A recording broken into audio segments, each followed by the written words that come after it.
Senator Ron Johnson today says he is a no on President Trump's big, beautiful bill. He wants to see more spending cuts.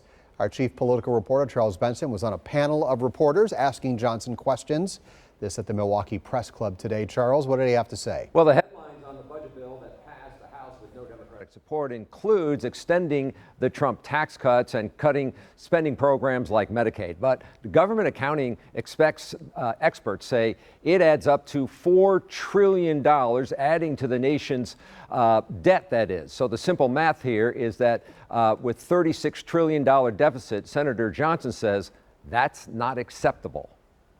I don't talk about cuts. I talk about returning to reasonable pre-pandemic levels of baseline using total expenditures, the exact same expenditures that Clinton, Obama, and Trump laid out. That's not cutting. That's just returning to a reasonable spending level.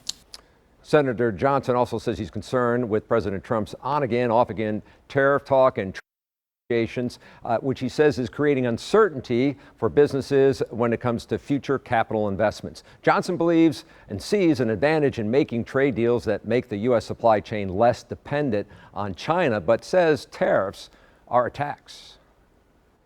What I don't want to do is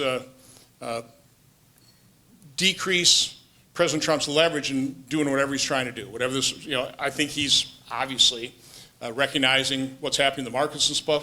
Why he continues to delay the implementation of this. I do think he wants to generalize 10% tariff across the board. I don't think that would be overly inflationary.